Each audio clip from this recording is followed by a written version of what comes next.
Bonjour à tous, bonjour, merci pour votre présence à notre table ronde. Est-ce que vous pourriez nous préciser dans le chat que vous voyez bien les slides et que vous nous entendez bien, que vous n'avez pas de problème de son particulier?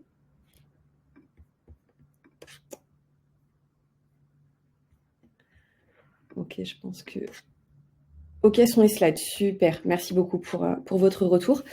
Donc merci effectivement pour votre présence à cette dernière table ronde de la saison. Ensuite, on reprendra à partir de septembre.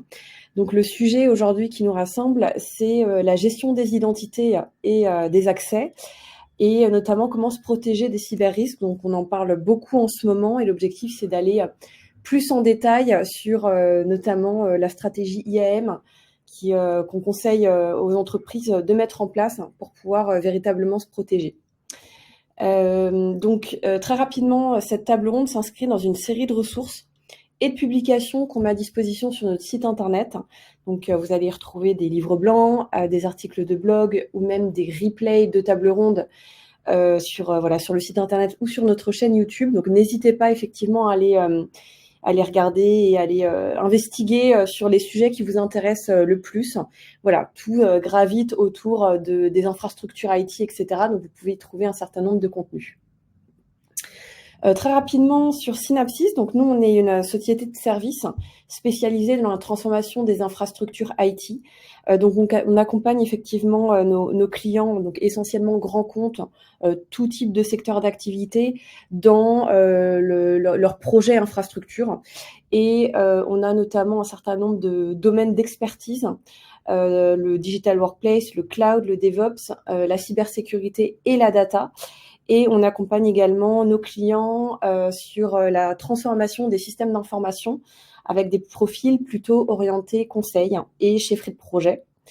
Donc effectivement, 180 consultants, 12 années d'existence, et nous sommes présents en France, à Lille, à Paris et à Lyon, et nous avons également des bureaux à Kuala Lumpur.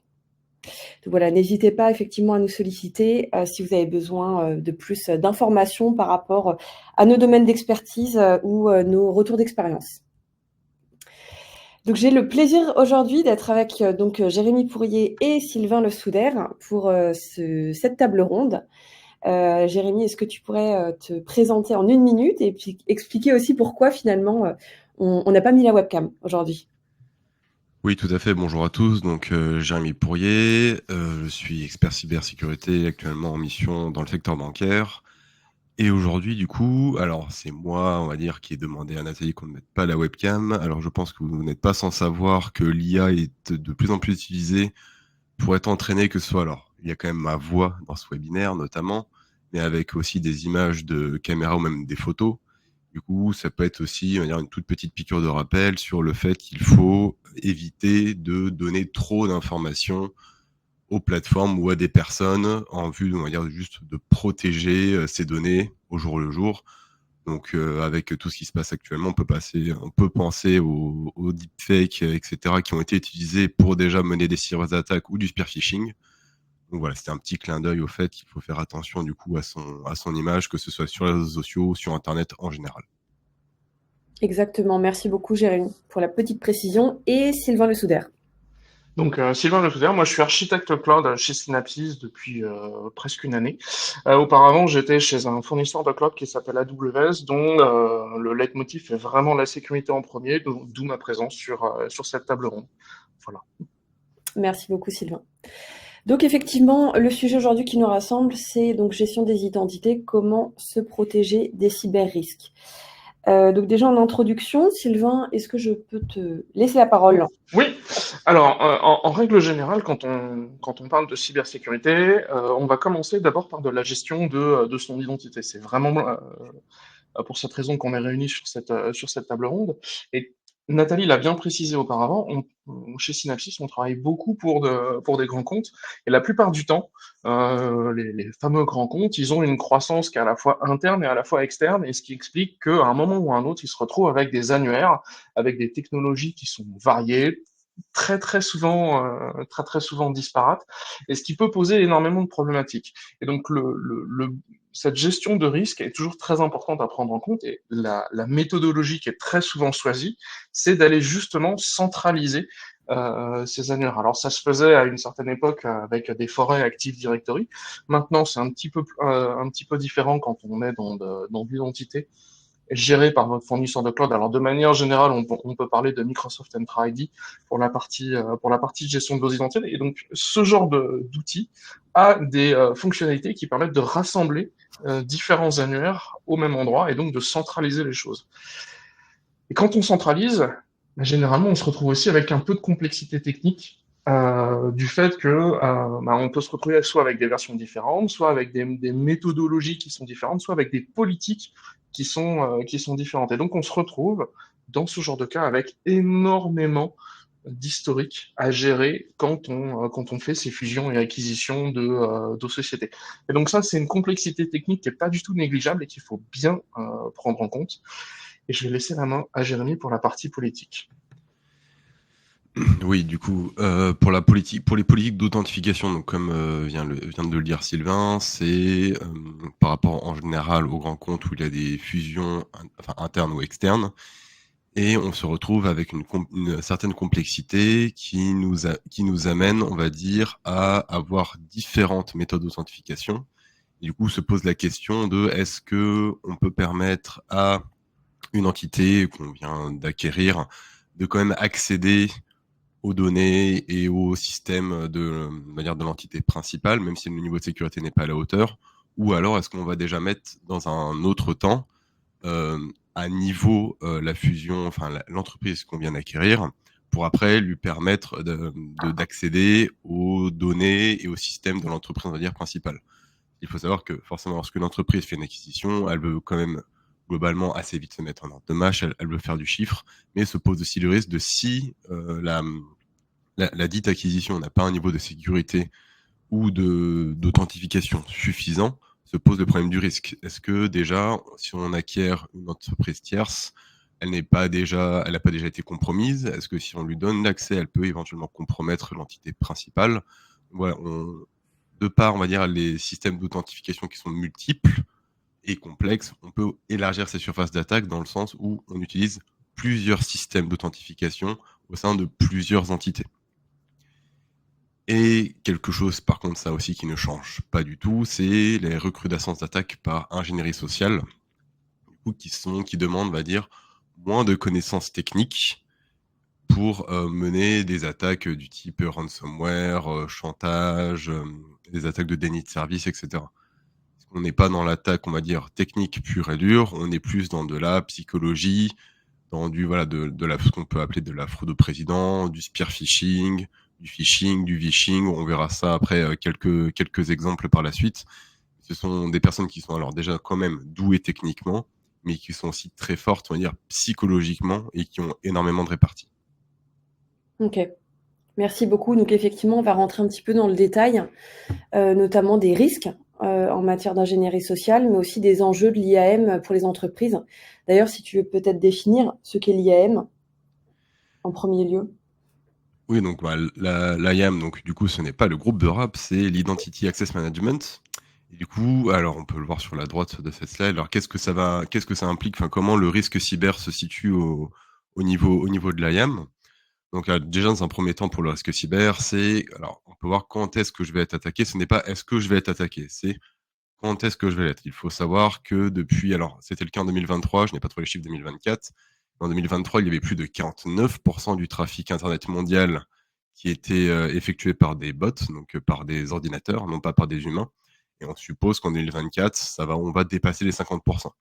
Il faut savoir qu'en moyenne, lorsqu'on met une machine sur un réseau qui expose à Internet, la machine est scannée pour la première fois entre 10 et 15 minutes. Donc, et après, il y a continuellement, on va dire, des scans pour essayer des mots de passe, pour voir si des ports sont ouverts, pour essayer des credentials, etc. Donc du coup, c'est pas est-ce que je vais être attaqué, c'est quand est-ce que je vais être attaqué, parce qu'il y a par défaut des dizaines de millions d'ordinateurs qui sont programmés pour essayer de rentrer plus ou moins n'importe où ils peuvent trouver un accès. coup, se pose la question de comment détecter les attaques. Du coup, comment détecter les attaques? Il faut savoir déjà ce qui est normal ou anormal sur son réseau. Du coup, ça fait écho par la suite à ce qu'on verra, dans les slides suivantes, donc de la gouvernance. Mais comment détecter les attaques, on peut le voir avec des outils de détection, donc savoir donc de l'IDS, enfin entre autres, hein, de l'IDS, de l'IPS, un EDR. Alors le SIEM est un outil d'agrégation de logs, du coup il faut analyser ces logs, et c'est souvent le rôle des équipes des SOC ou des XIRT, donc qui sont d'analyser ces palanquets de logs, parce qu'il y a vraiment des millions de logs, hein, même si ce n'est plus sur une journée. Savoir donc ce qui est utile d'analyser ou non utile d'analyser. Et les risques qui sont liés du coup à ces attaques, notamment en matière d'authentification, c'est l'usurpation d'identité notamment, le vol de données, tout ce qui est introduction, de malware, de ransomware. Et du coup, si l'authentification n'est pas, on va dire, à la hauteur ou à l'état de l'art, cela peut amener des problèmes de spoofing ou d'usurpation d'identité. Par exemple, on peut notamment alors citer 2 exemples. Enfin alors il y en a un récent et un autre un peu moins récent. Je pense que certains d'entre vous connaissent donc MGM, c'est toujours une grande entreprise de casino à Las Vegas. Du coup, les pirates avaient réussi à mettre la main sur certaines informations au sein du casino, mais pas forcément à rentrer dans le SI. Du coup, ce qu'ils ont fait, c'est qu'ils ont trouvé sur LinkedIn le nom d'un employé. Ils ont juste tapé, hein, sur LinkedIn MGM pour trouver le nom d'un employé. Ils ont appelé le support, se faisant passer pour cette personne. Ils ont demandé du coup à un reset de mot de passe. Et du coup, via ce biais, ils ont pu réussir après à avoir la main sur le système. Alors du coup, l'intégralité et la complexité de l'attaque n'a jamais été révélée au grand public, mais globalement, ça a été, on va dire, ce qu'on appelle du voice phishing ou du vishing. Ils se sont fait passer pour un employé qui a appelé le support et du coup, ils ont pu faire reset un mot de passe pour s'introduire sur le SI. Et un autre exemple, alors un peu plus près de chez nous, qui est l'AFNOR, donc qui est l'Agence française de normalisation. Il y a eu une cyberattaque suite à un téléchargement, du coup, et du coup, ça a mis, LandSource a été victime d'un ransomware. Et aussi, il ne faut pas négliger, donc là, on parle donc des enjeux de l'IAM pour les entreprises, mais aussi vis-à-vis de l'attaque et de l'impact que peut avoir un ransomware sur l'entreprise, à savoir l'impact financier, l'impact public, l'impact d'image, et aussi l'aspect psychologique de l'attaque. On n'en entend pas forcément souvent parler. Typiquement, lorsque vous avez peut-être 90% de votre entreprise qui est à l'arrêt, ou vous êtes revenu au papier, des choses comme ça, se pose la question, les employés au sein de la structure peuvent se poser la question, est-ce que je vais toujours avoir un travail? Il peut aussi y avoir une espèce de chasse aux sorcières. Qui a cliqué sur le lien? Je vais peut-être perdre mon boulot à cause de ça. Voilà, il y a un aspect aussi psychologique à tout ça qui n'est pas négligé. Donc, l'IAM, donc pour éviter tous ces risques-là, l'IAM est hyper important. Et c'est ce que tu disais quand on faisait la préparation, c'est que finalement, remonter sur l'origine de la source d'une cyberattaque, c'est compliqué. Souvent, on ne le sait pas en fait. Oui, tout à fait. C'est très compliqué. Alors, ça peut être, on va dire, une cyberattaque par hasard, parce qu'on est tout le temps scanné, des ransomware et des bots se baladent sur les réseaux. Et les pirates sont la plupart du temps à l'étranger, donc ce sont soit des groupes, ce qu'on peut appeler groupes criminels très organisés, soit des APT, soit carrément des États. Même si on sait éventuellement qui a mené l'attaque, c'est très très très compliqué de les retrouver, enfin ne serait-ce que de les retrouver ou de les identifier. Donc c'est peine perdue. Ok, très bien. Merci beaucoup pour effectivement les infos.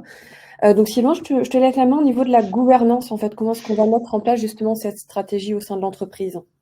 Alors, comme l'a expliqué Jérémy, les cyberattaques, ça arrive plus que régulièrement. Il y en a tout le temps, tout le temps, tout le temps. Et l'une des façons de se prémunir de ce genre de problématique, c'est pas la seule façon, mais l'une des façons principales, c'est de gérer ses identités. Alors, quand on parle d'identité, faut déjà bien comprendre de quoi on parle. Alors, pourquoi est-ce que il y a un petit encart sur la partie gauche? C'est pour indiquer quelles sont les typologies de population.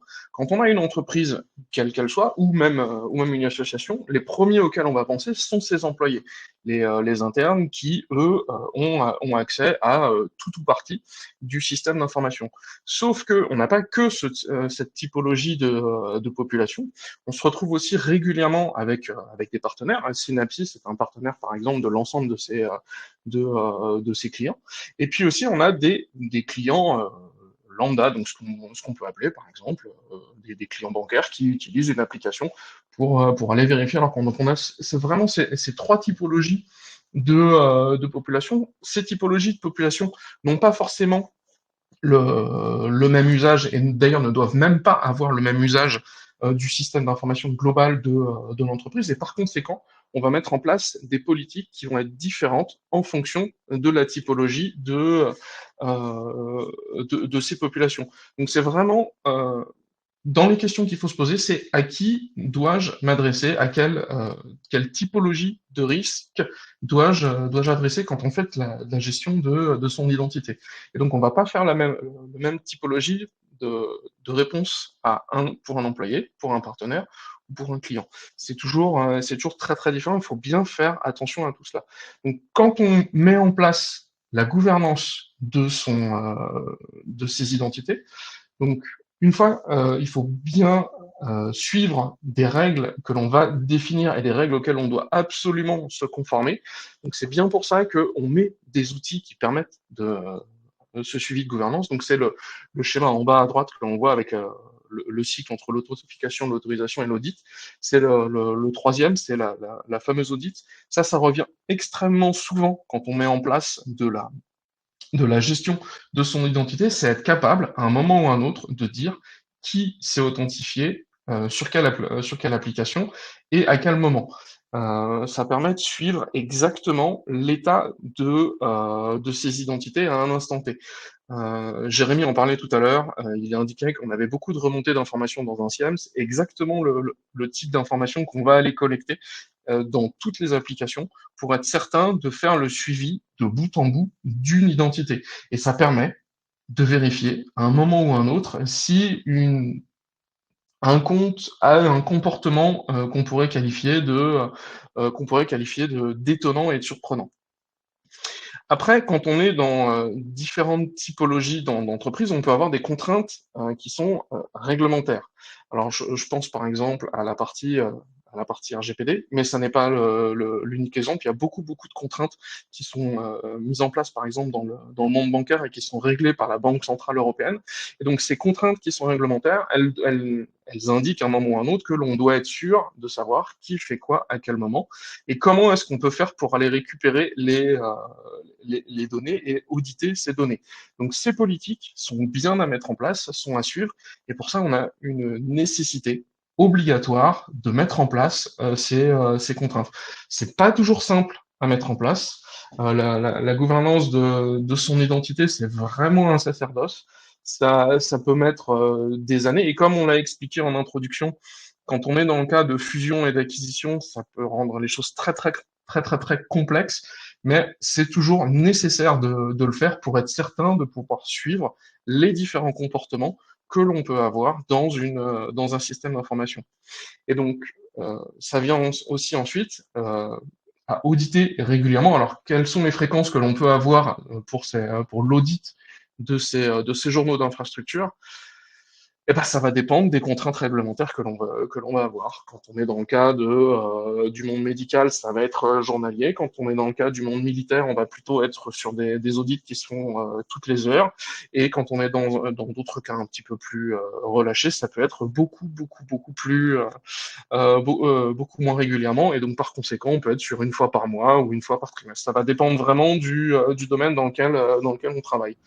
Mais ces contraintes sont toujours là et c'est toujours nécessaire de les suivre.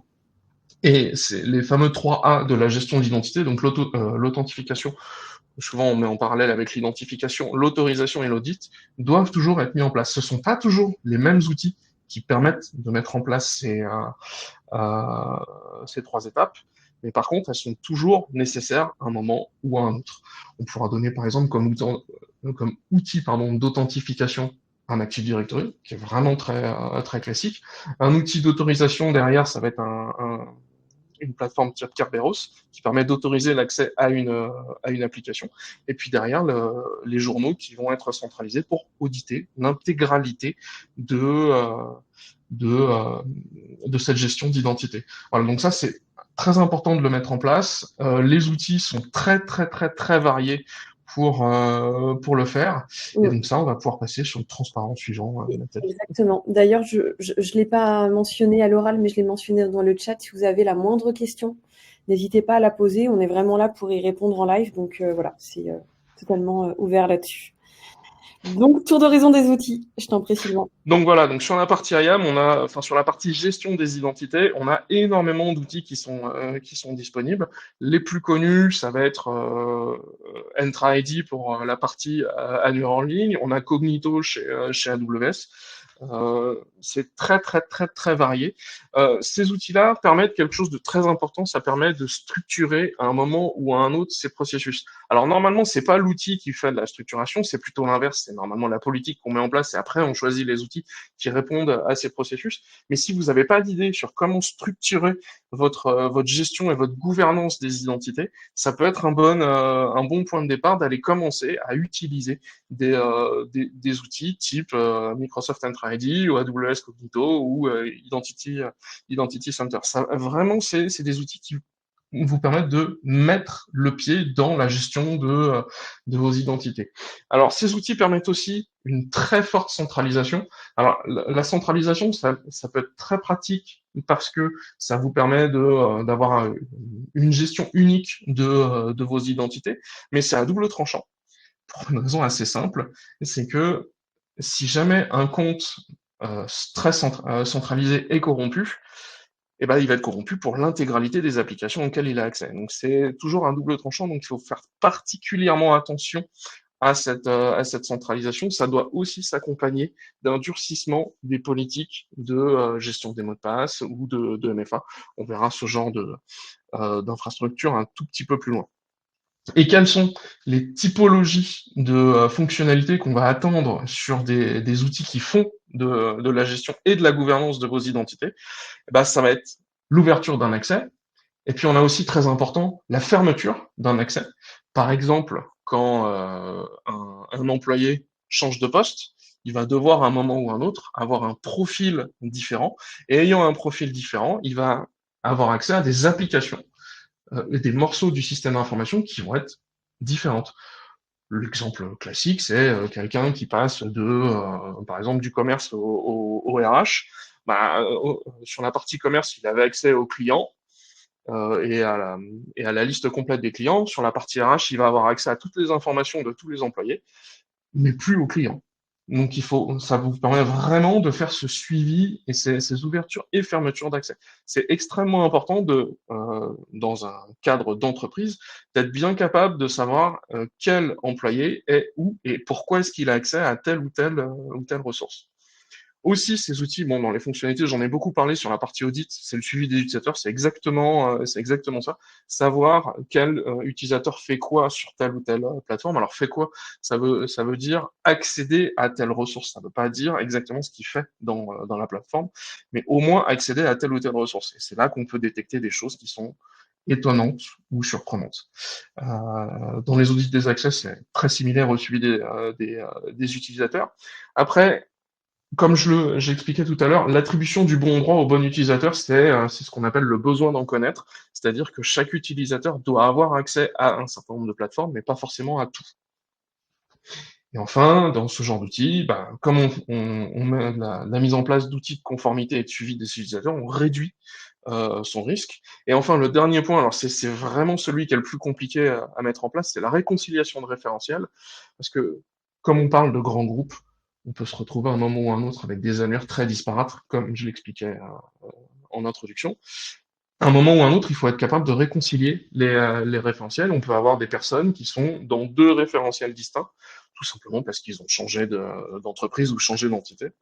Et ça, c'est important aussi de bien faire ce suivi de chacun de ces utilisateurs. Voilà, et donc dans les typologies d'outils pour la gouvernance des identités, on va avoir d'abord de la gestion d'accès, puis de la gestion des identités, et enfin des outils qui font de la gouvernance de manière globale, qui ont une vue globale, et qui font de la revue des habilitations, qui vérifient bien quelles sont les typologies de rôles que l'on peut avoir, et comment est-ce qu'on peut faire pour accéder ou pas à telle application. C'est vraiment du suivi d'utilisateur. Et ce dernier pan, la partie gouvernance, généralement, un peu complexe à mettre en place. Alors, on a beaucoup d'outils cloud qui permettent de faire ça de manière automatisée ou quasi automatisée, mais ça reste quand même de la politique derrière à mettre en place vis-à-vis de ses utilisateurs. Jérémy, si tu as un mot sur la partie outils, je t'en Alors oui, prie. enfin pas forcément sur la partie outils, mais ça aurait été plus sur la partie alors aussi, enfin gouvernance, donc à savoir donc quand on parle aussi, enfin d'audit des accès, donc on peut penser à des audits internes du coup, de revue des rôles réguliers, etc., mais aussi des audits externes éventuellement. J'ai déjà pu voir, notamment pendant des pen tests, des comptes qui avaient été soit oubliés ou soit avec des mots de passe assez, comment dire, assez simples ou un peu par défaut qui avait été utilisé par des pentesters.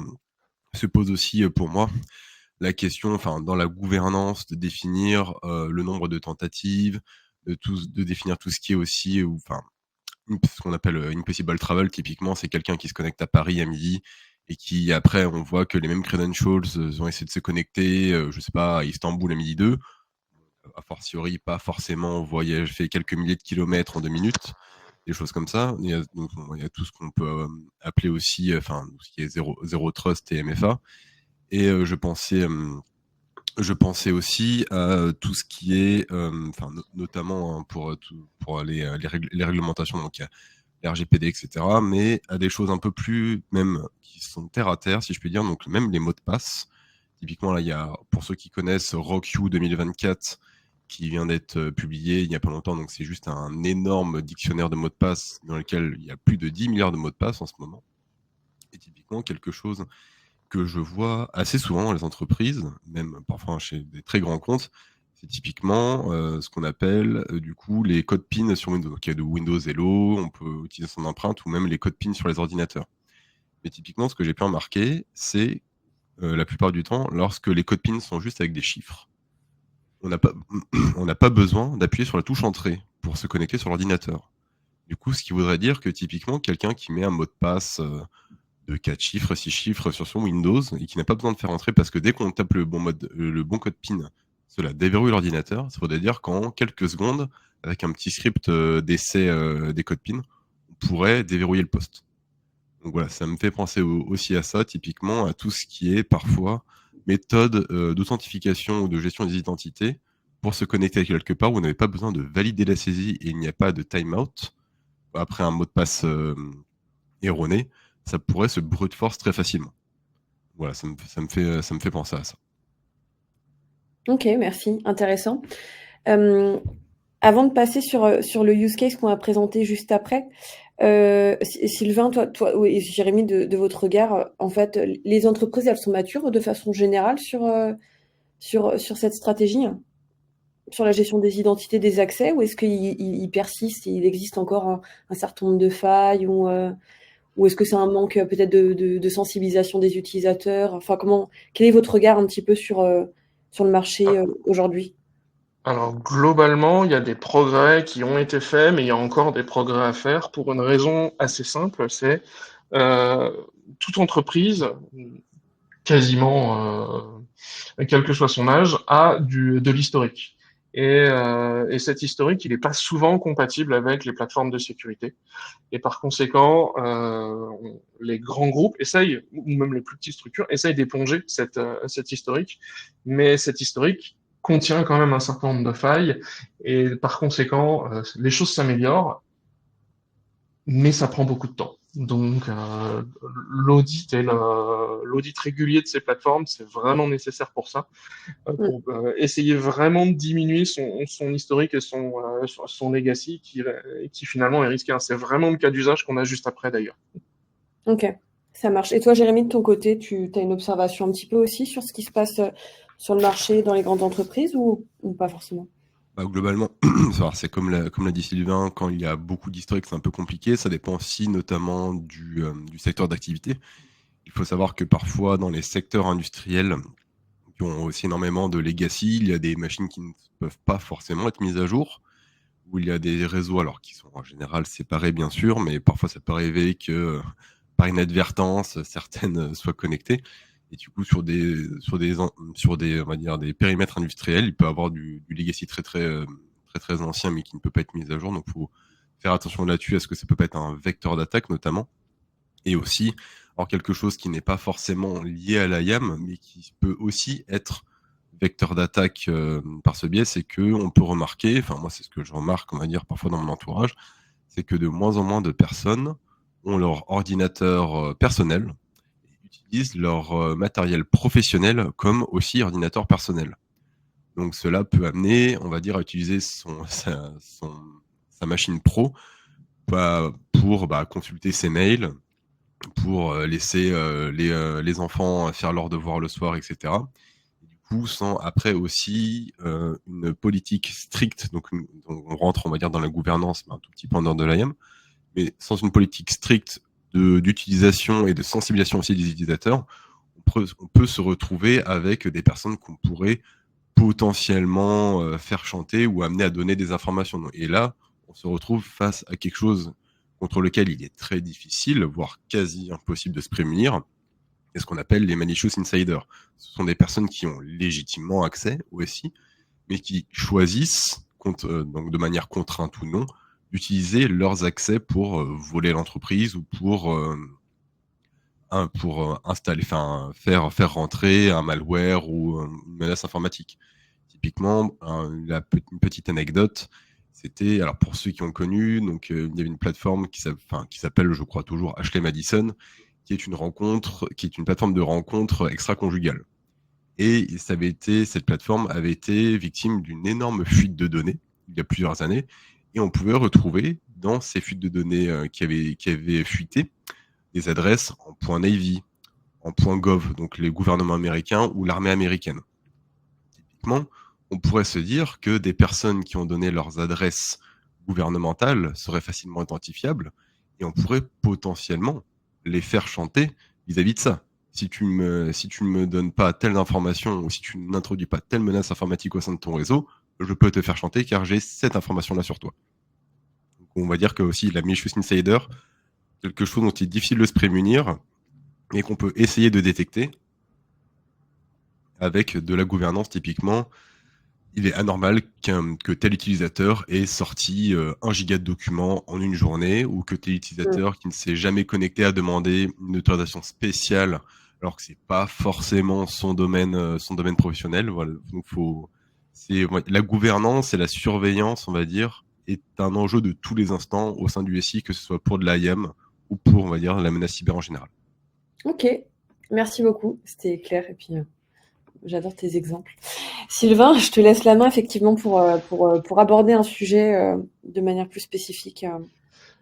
Oui, alors, pourquoi est-ce qu'on a eu l'idée de cette gestion des identités? C'est lié au fait que NTLM est obsolète depuis, alors je sais pas comment tu as fait Nathalie pour choisir la date, depuis aujourd'hui. C'est-à-dire que le patch Tuesday de Microsoft sur Windows 11 désactive depuis aujourd'hui NTLM. Donc NTLM, c'est un protocole qui est particulièrement ancien parce qu'il a été créé en 1993.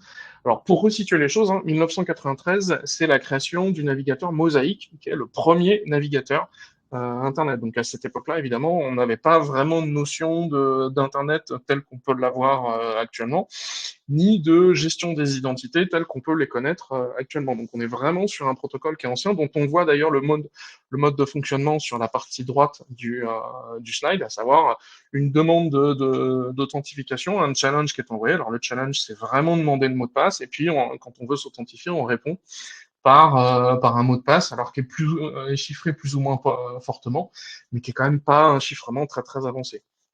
Et donc ce protocole, qui date de 1993, il a été intégré dans Active Directory quand Active Directory est sorti, donc en 2000, avec Windows 2000 Server. Ça fait donc 24 ans que ce protocole existe. Et il a été rendu obsolète par Microsoft il y a 14 ans, donc en 2010, pour une raison assez simple, c'est que la partie 3 qu'on voit sur le schéma, donc l'authentification, est extrêmement simple, parce que c'est un hash assez simple qui est utilisé pour chiffrer le mot de passe. Et donc, comme le chiffrement est très léger, on a deux grandes typologies de failles qui existent dans NTLM. Donc le NTLM Relay qui est globalement un man in the middle, parce qu'on ne se prémunit pas de ce type d'attaque quand on quand on utilise NTLM. Et puis, et donc ça permet de récupérer l'intégralité des informations en se faisant passer pour un intermédiaire entre le client et le serveur. Et puis la deuxième faille très connue, c'est pass the hash. Sur le troisième paquet, le paquet d'e-authenticate, le mot de passe est toujours chiffré exactement de la même manière, et ce qui fait que on n'a pas forcément besoin du mot de passe en clair pour pouvoir utiliser l'authentification de la personne. Le hash peut suffire pour s'authentifier auprès d'un serveur. Et par conséquent, on peut réutiliser le hash d'une personne pour se faire passer pour elle. Donc c'est pour ça que ce protocole est très obsolète et il a un niveau de sécurité qui est jugé extrêmement bas, et donc depuis aujourd'hui, il est désactivé dans les OS un peu modernes. Sur macOS, ça fait presque 10 ans qu'il est désactivé. Sur Windows 11, c'est depuis aujourd'hui, les patchs qui sont distribués en ce moment, où il n'est plus utilisable du tout. Voilà pour l'historique de NTLM. Et donc NTLM, il a quelques alternatives qui sont assez connues pour son usage. Donc on va distinguer 3 grandes catégories. La première, c'est la méthode d'authentification. Donc c'est soit l'usage de Kerberos, on a un tout petit peu parlé tout à l'heure. Kerberos, c'est de la gestion de tickets.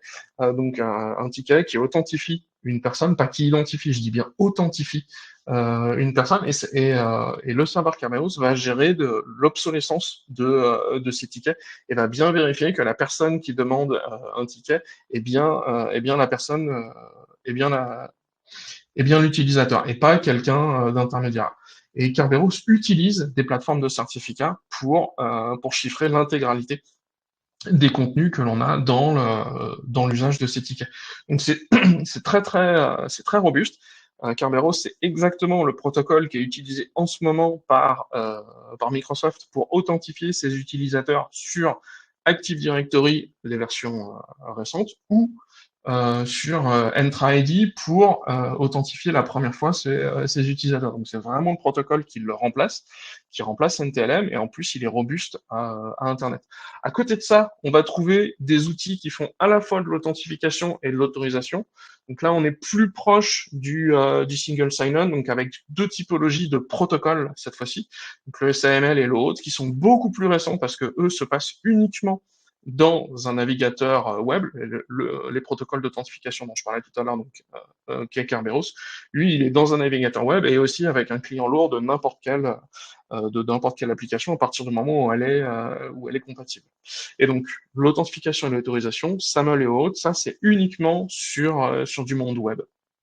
Et enfin, on trouve quelques typologies d'outils dans la catégorie autres qui sont indiquées. Donc LDAP, c'est vraiment de la gestion d'annuaire. LDAP, il sert à faire de l'identification. Il va faire un petit peu d'authentification, mais dans un seul cas, c'est si on lui adjoint du transport chiffré avec SSL, qui est absolument nécessaire pour faire transiter des mots de passe, parce que sinon, le mot de passe, il est en clair sur le réseau et c'est vraiment pas la meilleure des idées de faire transiter des informations en clair sur un réseau, qu'on soit sur un réseau d'entreprise ou sur Internet, c'est encore pire.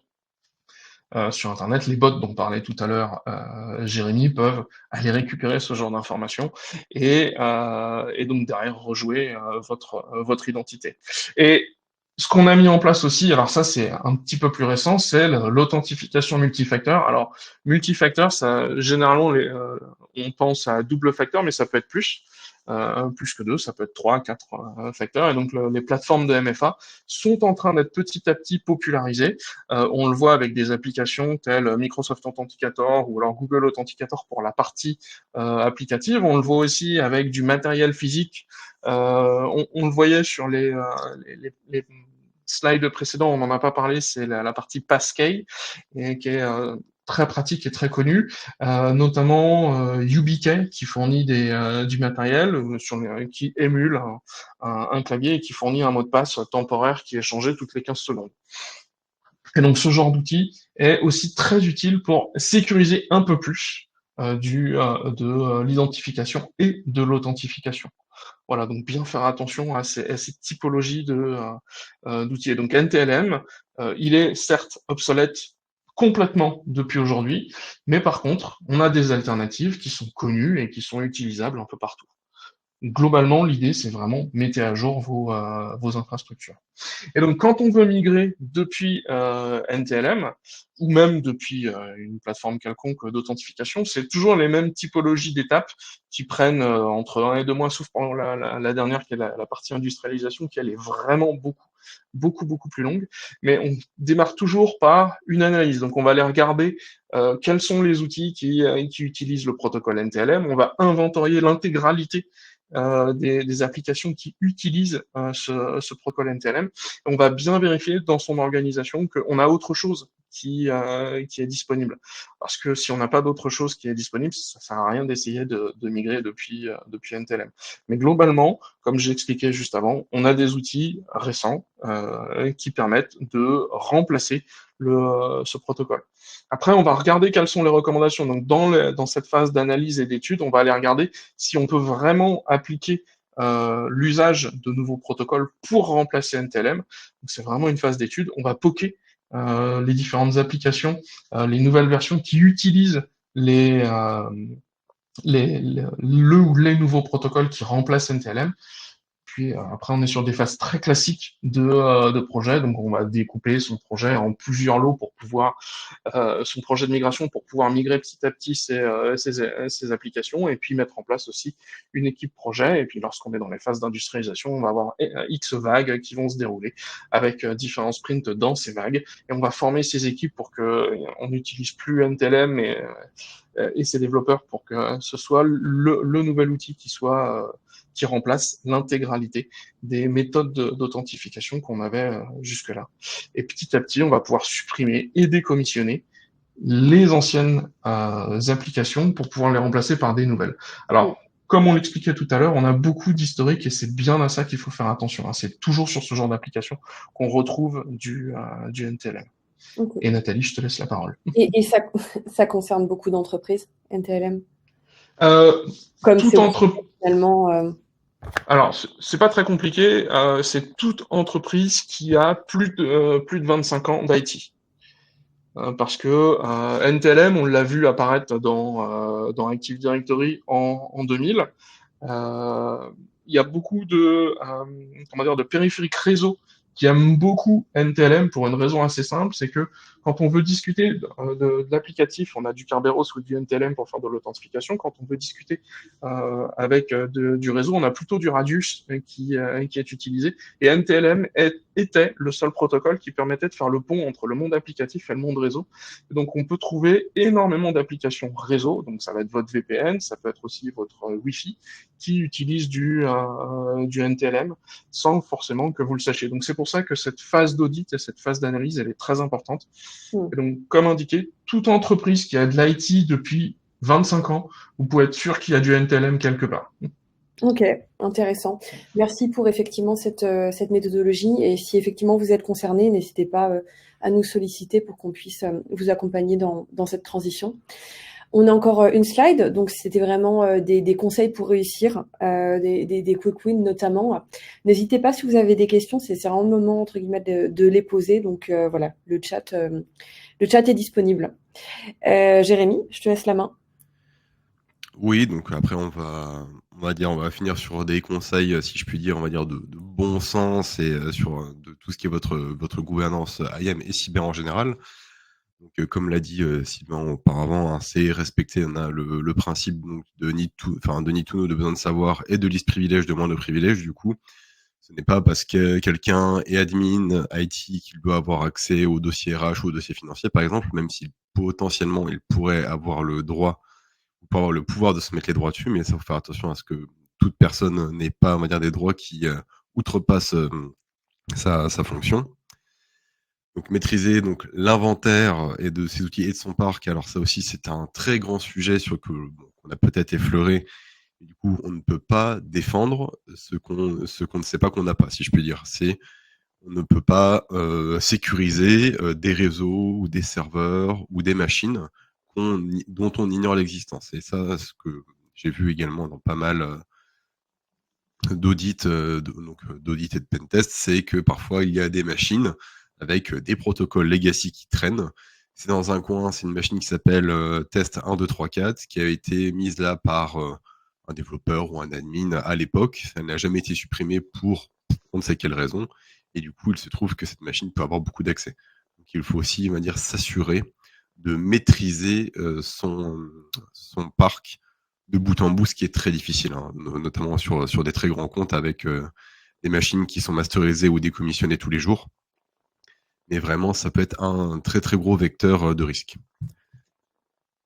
Maîtriser également donc les processus avec voilà tout ce qui est privilege creep. Donc, comme l'a dit Sylvain auparavant, quelqu'un qui passe du commerce au RH, qui peut parfois garder ses droits, des comptes qui ne sont pas forcément désactivés lorsque les personnes partent de l'entreprise.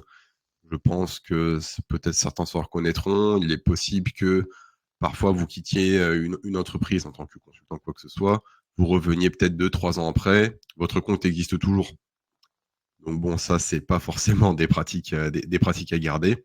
Et donc ça aussi, ça fait écho du coup au fait que NTLM est du coup obsolète, enfin qui est désactivé depuis aujourd'hui, c'est s'assurer d'être à l'état de l'art via de l'audit interne ou externe et de la veille technologique parce que en IAM et également en cyber, ça bouge tous les jours, il y a des nouvelles failles tous les jours. Si vous êtes un grand compte ou même alors peut-être pour une PME avec un SOC externe, donc ça disposer d'équipes donc de cyberdéfense, donc le SOC et CERT ou CSIRT, qui vont analyser les potentielles attaques et les potentielles faiblesses. On peut aussi parler de Red Team, hein, globalement. C'est ces équipes au sein des entreprises qui vraiment dont le but est le plus discrètement possible de passer sous les radars et d'essayer de compromettre votre sécurité en interne et après de vous exposer les faiblesses, hein, donc Blue Team versus Red Team. Explorer les outils proposés par les CSP qui peuvent être parfois presque trop nombreux, donc on ne sait pas forcément donner de la tête, d'où pour ça, enfin, ce qui fait, on va dire, écho au point précédent, juste s'assurer d'être à l'état de l'art, du coup, qu'est-ce qui est le plus utilisé, le moins utilisé, pourquoi? Est-ce que c'est adapté à mon périmètre? Est-ce que c'est adapté à mes contraintes réglementaires, hein, en termes de RGPD, si vous faites du paiement pour du PCI DSS, du HDS pour des besoins, pour des données de santé, etc.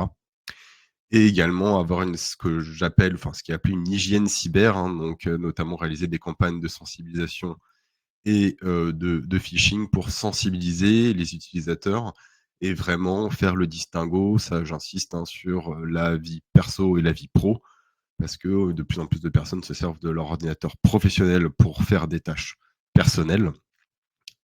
Et du coup, enfin, la cyberattaque dont j'ai parlé avant, donc du coup de la FNOR, du coup, la FNOR, pour remédier, on va dire, donc la FNOR qui s'est remise sur pied après sa cyberattaque, elle a vraiment pris la problématique à bras le corps et du coup, une partie de la participation, de l'intéressement à la FNOR fait écho à à vos résultats en termes de campagne de phishing. Si vous ne cliquez sur aucun phishing et que vous faites signaler le mail, vous avez 100%, enfin globalement, vous avez une partie de votre intéressement qui vous est versée à 100%.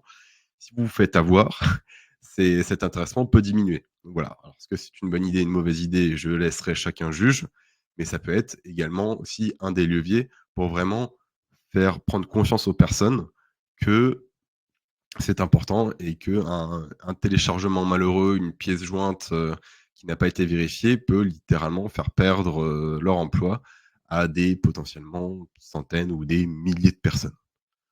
Voilà. Sylvain, si tu as quelque chose à rajouter, je te laisse la main également. Non, non, c'était très clair. Dans la partie maîtrise de son inventaire et de ses outils et de son parc, on est vraiment sur de l'audit pour bien vérifier que il n'y a pas de surprises qui traînent. NTLM, dont je parlais précédemment, est souvent l'une de ces surprises. On se retrouve avec des dispositifs réseau ou des dispositifs d'authentification qu'on ne soupçonnait pas. Et vraiment bien faire attention à maîtriser cet inventaire. Donc, comme dit, hein, il y a beaucoup d'outils qui permettent de faire ça. Mais comme on est dans le cas souvent de très grandes entreprises, ça arrive tout le temps d'avoir des serveurs qui ont été oubliés et qui sont toujours allumés, on ne sait pas pourquoi.